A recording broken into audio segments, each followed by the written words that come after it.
A magia. Nota: esta é uma lição importante para o estudante. Não a leia com pressa. Estude-a cuidadosamente, leia o capítulo diversas vezes, do começo ao fim.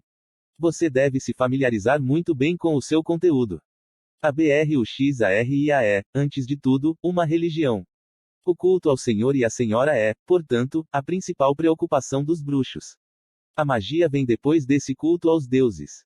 Ainda assim, a magia tem um papel na maioria, se não em todas, das religiões. No catolicismo apostólico romano, por exemplo, a transubstanciação é magia pura.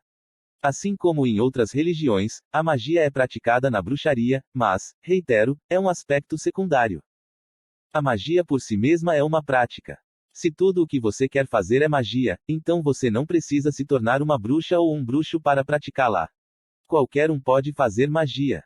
Ou, pelo menos, pode tentar. Essa pessoa será meramente um praticante de magia. Existem muitas formas diferentes de magia, dúzias, talvez até mesmo centenas.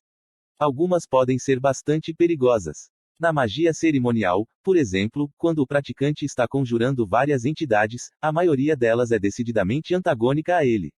Algumas tradições da arte tendem a reproduzir esse aspecto da magia cerimonial em seus trabalhos, por qualquer razão que seja, e conjurar várias criaturas. Mas isso pode ser perigoso. Não somente perigoso, no meu entender, mas totalmente desnecessário. É um pouco como tentar ligar um rádio portátil numa corrente de 1000 volts. Por que correr tanto risco quando duas pilhas funcionariam muito bem e não ofereceriam nenhum perigo? A magia que eu trato neste livro, embora tão eficaz quanto qualquer outra, é segura. Você não corre nenhum risco. O homem primitivo fazia magia imaginando o que queria. Ele se sentava e via a si mesmo caçando um animal. Ele via a si mesmo atacando e matando esse animal. Ele depois via a si mesmo segurando o alimento. Algumas vezes, para ajudá-lo a ver essas coisas, ele desenhava figuras. Pintava uma gravura ou entalhava uma estatueta de si mesmo caçando e matando o animal. Tudo isso é parte do que é chamado de magia simpática. Para ajudá-lo a ver ou visualizar, você pode praticar alguns exercícios. O primeiro é bem fácil. Pegue uma gravura de uma revista, digamos que seja de uma casa. Olhe para ela com atenção. Estude-a. Veja todos os detalhes da casa e do restante da gravura. Veja a forma do telhado, as janelas e onde elas estão. Veja a porta, e os degraus da frente, se houver. Veja o jardim e a cerca, se houver, e qualquer pessoa que possa estar na gravura. Em seguida, rasgue a gravura ao meio. Pegue uma das metades e coloque-a sobre uma folha de papel em branco. Olhe para ela. Visualize a metade que falta da figura. Veja-a por completo. Veja todos os detalhes conforme se lembra deles. Depois, poderá conferir a outra metade da gravura para ver se a desenhou corretamente. Veja a ilustração 1.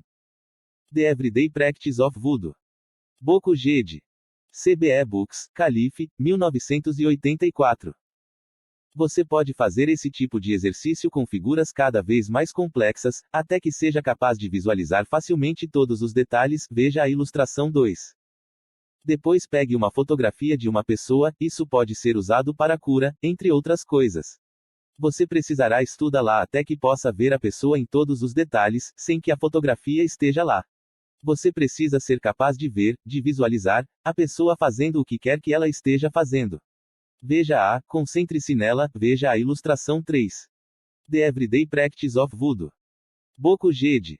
CBE Books, Calife, 1984. Mas o que é exatamente a magia? É uma daquelas palavras que tem conotações diferentes dependendo da pessoa. Antes de mais nada, eu não estou falando a respeito de mágica, ou seja, conjuração ou prestidigitação. Tirar coelhos da cartola e serrar jovens bonitas ao meio é pura ilusão. Na verdade, a diferença entre a mágica e a magia real é que, na bruxaria e no mundo do ocultismo, o termo em inglês costuma ser escrito com K, no final, magic, a antiga grafia, em vez de magic. A magia feita com propósitos positivos é chamada de magia branca, e aquela que é realizada com fins negativos é denominada magia negra.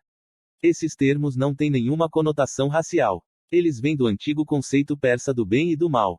Zoroastro conclui que, de todos os muitos bons espíritos, ou havia, na verdade, somente um completamente bom. Esse espírito era Ahura Mazda, o sol, a luz. Ora, se existe um espírito completamente bom, então também deve existir seu oposto, um totalmente mau. Não existiria o branco se não fosse o preto para contrastar com ele, por isso esse papel foi dado a Ahriman, a escuridão. Os outros deve menores tornaram-se demônios. Esse conceito do totalmente bom totalmente mau foi emprestado posteriormente pelo mitraísmo e avançou para o oeste, influenciando o cristianismo. A base dos conceitos de magia branca e magia negra, portanto, vem da Pérsia. Aleister Crowley definiu magia como a ciência e a arte de provocar mudanças conforme a própria vontade. Em outras palavras, fazer com que algo que você queira aconteça. Como podemos fazer uma coisa acontecer? Com o uso do poder, por falta de uma palavra melhor que todos nós temos interiormente. Às vezes, precisamos complementar esse poder, invocando os deuses, entretanto, na maioria dos casos, nós mesmos podemos produzir tudo de que necessitamos.